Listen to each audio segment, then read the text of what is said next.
Friends, Radhika টিপসে আপনাদেরকে স্বাগত। ডিম্বস্ফোটনের দিন নির্ধারণের জন্য আপনাকে মাসিক চক্রের দৈর্ঘ্য জানতে হবে। সেই সাথে সাথে পরবর্তী পিরিয়ডের তারিখ থেকে 14 দিন আগে গণনা করুন।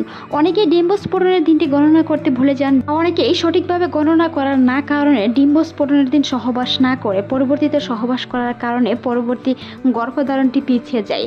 আজকের এই ভিডিওতে আলোচনা করব আপনার মাসিক সাইকেল থেকে কিভাবে ডিম্বস্ফোটনের দিন গণনা করবেন, কিভাবে দ্রুত গর্ভধারণ করা যায়, এমনকি কাদের কতদিন তমতে ডিম্বস্ফোটন হতে পারে, কোন নারীদের ক্ষেত্রে বা মাসিক সাইকেল কতদিন হলে কতদিন পরে ডিম্বস্ফোটন হয়।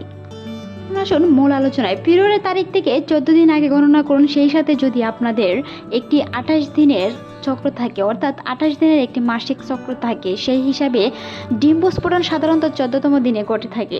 অনেক নারীদের ক্ষেত্রে বিশেষজ্ঞরা বলে থাকে 14 থেকে 18তম দিনের ভিতরে ডিম্বস্ফোটন হয়ে থাকে। তবে অন্যান্য লক্ষণের মধ্যে যেমন স্তন ব্যথা হওয়া, স্তন ফোলা, এমন উর্বরতা ড্রাগসের মতন কিট ব্যবহার করে ডিম্বস্ফোটনের সময় নির্ধারণ করা যেতে পারে।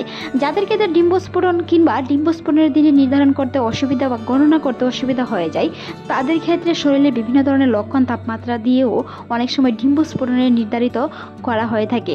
তাছাড়া বিশেষ কিছু পদ্ধতি রয়েছে মাসিক চক্রের গণনা।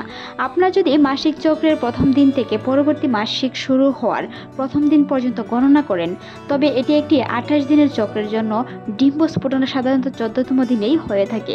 অর্থাৎ যে কোনো নারীর 28 দিনের মধ্যে যদি মাসিক চক্র থেকে থাকে, তাহলে তার মাসিক যে তারিখ হয়েছে সেই তারিখ থেকে ধরে 14 তারিখে ডিম্বস্ফোটনটি হয়ে থাকে বেশিরভাগ নারীদের ক্ষেত্রে। তবে যদি আপনার 30 তারিখে হয়ে থাকে মাসিক চক্রটি, তাহলে আপনার প্রথম মাসিক চক্র থেকে হিসাব করে আপনি 14তম দিন পর্যন্ত দেখতে পারেন ওভুলেশন টাইমটি হয়েছে কিনা, কিংবা বাজারে বিভিন্ন ধরনের কিট কিনতে পাওয়া যায়, সেগুলো ব্যবহার করে দেখতে পারেন ওভুলেশন টাইমটি হয়েছে কিনা। সাথে সাথে যদি উর্বরতা হিসাব করা হয়, আপনার পরবর্তী পিরিয়ডের প্রথম দিন থেকে 14 দিন পিছিয়ে যান, এই দিনটি ডিম্বস্ফোটনের কাছাকাছি হবে। অর্থাৎ আপনি যেই তারিখে মাসিক হয়েছেন সেই তারিখ থেকে ধরে 14 দিন পিছিয়ে গেলে সেইতম দিন থেকে 8 থেকে 5 দিন বা 5 থেকে 6 দিনের মধ্যে ডিম্বস্ফোটনটি হয়ে থাকে বেশিরভাগ ক্ষেত্রে। ও শারীরিক কিছু বিশেষ লক্ষণ প্রকাশ পায়, তারই মধ্যে ডিম্বস্ফোটনের সময় কিছু শারীরিক পরিবর্তন লক্ষ্য করা যায়, যেমন স্তনে ব্যথা, ফোলাভাব এবং হালকা রক্তপাত হতে পারে। মাসিক চক্রের সাথে সাথে যখন আপনার মাসিক বন্ধ হয়ে যাবে, পরবর্তীতে কিছুটা সাদা স্রাব বা কিছুটা ডিমের সাদা অংশের মতো যদি স্রাব দেখেন, তাহলে বুঝতে হবে আপনাকে আপনার ওভুলেশন টাইমটি হয়েছে। ওভুলেশন ড্রাগসের ব্যবহারের মধ্যে একটি ওভুলেশন ড্রাগস বা কিট ব্যবহার করে আপনি ডিম্বস্ফোটনের পূর্বাভাস পেতে পারেন। এই কিটগুলো সাধারণত আপনার প্রস্রাবের হরমোনের মাত্রা পরীক্ষা করে দেখে ডিম্বস্ফোটনটি হয়েছে কিনা।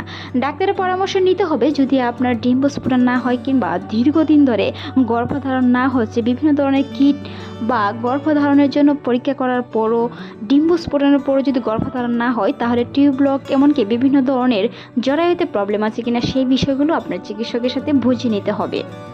এক একজনের মাসিক সাইকেল এক এক রকম থেকে থাকে। কারো কারো ক্ষেত্রে মাসিক সাইকেলটা 30 দিন হয়, কারো ক্ষেত্রে 28 দিন হয়, কারো ক্ষেত্রে মাসে 2 বার পর্যন্ত মাসিক হয়। মাসে যদি 2 বার পর্যন্ত মাসিক হয়, তবে আপনার প্রথম মাসিক থেকে যদি পরবর্তী মাসিকটি প্রায় 22 দিনের মতন তফাৎ থাকে, তাহলে সেটি রেগুলার মাসিক ধরা হয়ে থাকে। যদি সেই মাসিকটি 20 দিনের আগে আবার পরবর্তী মাসিকটি হয়ে যায়, অর্থাৎ আপনার যেই তারিখে মাসিক হয়েছে তার মধ্যে যদি 20 দিনের মধ্যে আবার পরবর্তী মাসিকটি হয়ে যায়, তাহলে সেটি অনিয়মিত মাসিক। তবে অনিয়মিত মাসিকের মধ্যে ডিম্বস্ফোটন হয় যদি তার কিছু বিশেষ লক্ষণ আপনি ধরতে পারেন। শরীরের তাপমাত্রা আগের তুলনায় বৃদ্ধি পাওয়া, সাদা স্রাব যাওয়া, সেই সাথে সাথে নিজেকে ক্লান্ত অনুভব করা। ডিম্বস্ফোটনের সময় শরীরের তাপমাত্রা বা উর্বরতা কিছুটা বৃদ্ধি পেতে পারে, স্তনে ব্যথা হতে পারে। যদি আপনার অনিয়মিত মাসিক হয়, সেই লক্ষণগুলো দেখে সহবাস করার চেষ্টা করুন।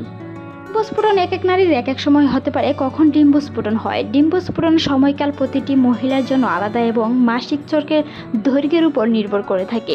এটি একটি নির্দিষ্ট দিনে নাও হতে পারে, বরং কয়েকদিনের একটি সময়কাল হতে পারে।